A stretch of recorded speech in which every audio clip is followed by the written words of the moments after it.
Hot topics, Teddy, coming down the pike. Dwayne Wade delivering some late magic in his old age in a win over the Warriors. And LeBron drops 33 points. Let's get right into it. Villanova was the place to be last night, Teddy. And it looked like if you had a Marquette ticket sitting at around 5.5 that you got, looking good, 60-55 late in that ball game, Villanova surges to take the victory and the ticket down. Big win for Villanova to stop the bleeding, Teddy.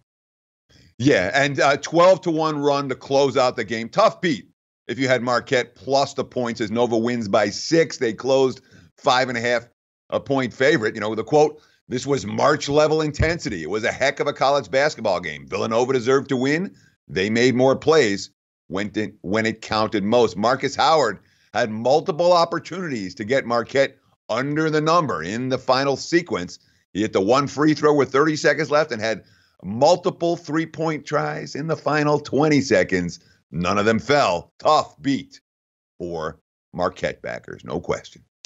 Yeah, one of those tough beats also, when you're looking at Marcus Howard in that game, Teddy, heading down the stretch, he drives to the basket and picks up the foul going in there. Looked like it was close to a block charge, but they called it a block, but he lands on his wrist. And then he gets the old icing from the actual announcers. They're saying how ice cold he is at the free throw line. It's automatic. He makes it, bricks the first one. They call the timeout. You see him wiggling around that wrist, trying to loosen it up there. And no surprise, missing 3 3-pointers over the last 21 seconds certainly hurt, because every time one of those 3 balls went in the air, Teddy, whether he had a Villanova ticket or a Marquette ticket, you can feel the air in the room stagnate. Is it going down? Is it missing?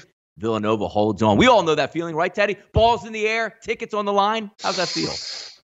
What's the face? The face is, you make that noise, you're like, miss. We've all been there. Yeah. We got that face. That's my face. What's your 3-ball in the air face, Donnie? Yeah, exactly. The teeth show. You're like, come on. I'd love to see some tweets. You guys send me some tweet of your sweat the 3-ball face.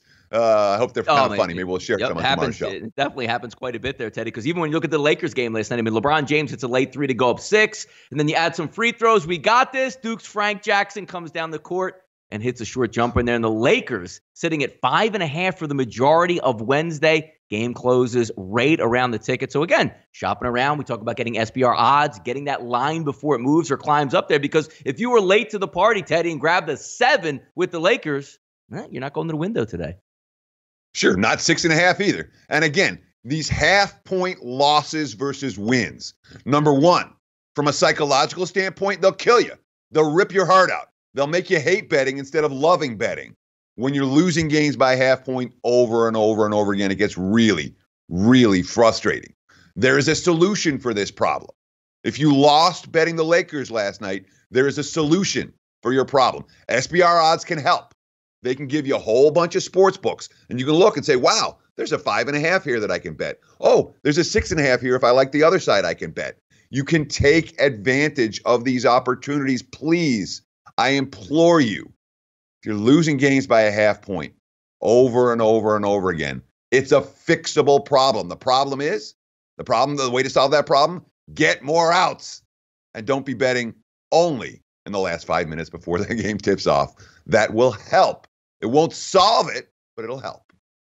Yeah, exactly. It might not help. When you get the help in there, sometimes at half point, you see it doesn't matter. But trust me, on the 50th time when it does matter, you'll remember it like it happens to you every single night. So obviously go to SBRodds.com for all the latest NFL news, Teddy, from the Combine. The big news, punching up the script earlier this morning, going over some stuff. Looks like Kyler Murray is going to get weighed in today. He's going to get measured. Well, those results are out, and it looks like it's really good for Kyler Murray's agent at this point in Kyler Murray's bank account himself. Measures in, Teddy, over 10.5, 207 pounds. The dreaded over 9 on the hand being measured. That comes in as well. Kyler Murray now saying he's going to pull back from the draft, not going to, do any bench presses anymore. He's not going to run the 40, which was listed at 4.39. This was a big day for the Murray camp, and each day moving forward, looks like he may have made the right decision, Teddy, to go football instead of baseball.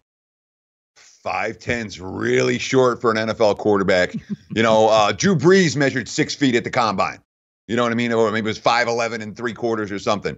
When you're talking about the history of NFL quarterbacks shorter than 6 feet tall, you've got Russell Wilson, who was buoyed by a pretty strong running game and a pretty strong defense early in his career, and you have Drew Brees. And you can go back, do Flutie Flakes and all that kind of stuff, Fran Tarkington, different eras. In the modern era, the guys under 6 feet, few and far between who succeed in the NFL. I'm calling it right now. Kyler Murray, bust. You don't want him as your NFL starting quarterback. There we go. Get that hard-hitting information on That Betting Show right here each and every day. Want to take a look at the draft, Eddie, because we are gamblers. The over-under on Kyler Murray's 40-yard dash obviously taken down with the news that he's no longer to participate. But how about this, Teddy? Andy Isabella. Maybe you've never seen him before. If you are in gambling circles, you know him because UMass has a high-powered offense, and he was the central focus of it. And he looks like Wes Welker and runs like Michael Vick out there. He's plus 175, Teddy, to run the fastest 40 at the combine. A short, white wide receiver. What is going on out here?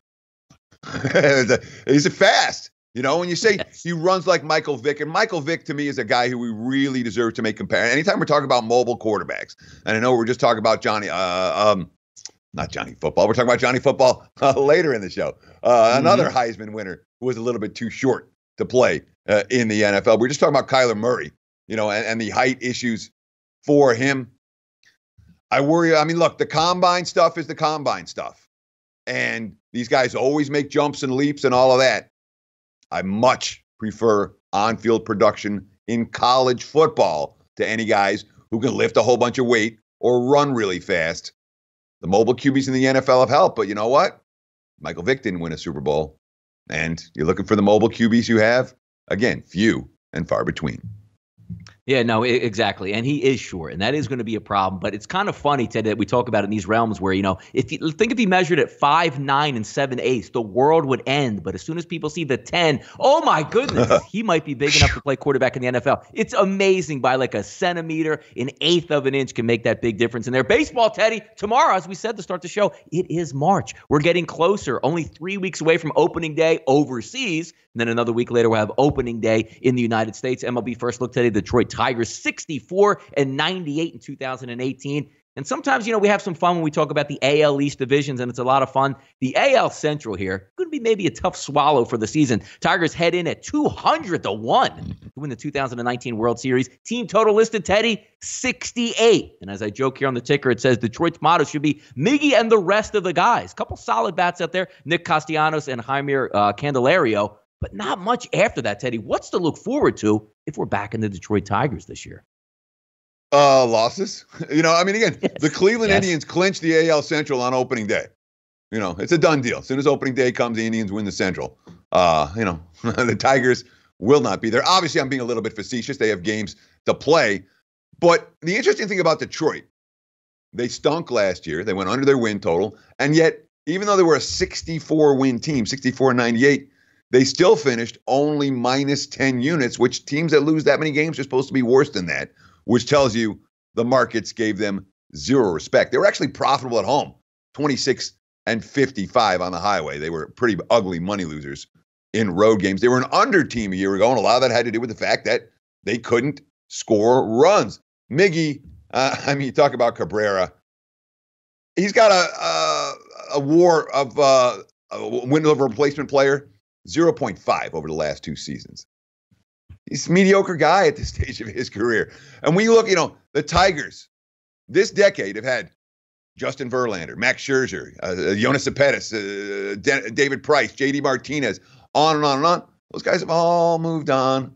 But Cabrera, they still have, and they still got to pay for a long time. They're not going to win in 2019. It's a rebuilding process. You look at the rotation, Fulmer, Boyd, Zimmerman, Ross, Moore.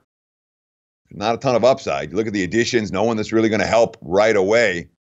The Tigers are going to be a team that, you know, 65, 70 wins is a good year for Detroit. But the market certainly will have that factor into the price range for the Tigers. I do not expect them to be big money losers or money winners this year unless somehow they're able to surprise. Yeah, real talented team over the past couple of years. I mean, 2013, 90 wins, then came back in 2015 with 86 wins. That lineup used to be stacked. You had power, you had some speed, and it's completely into a rebuild at this time. So we'll see what's on deck for those Detroit Tigers, and keep in mind That Betting Show here, obviously right through till opening day, we're going to interview, I should say. We're going to go over a team each and every day to try to break it down, see what we can find.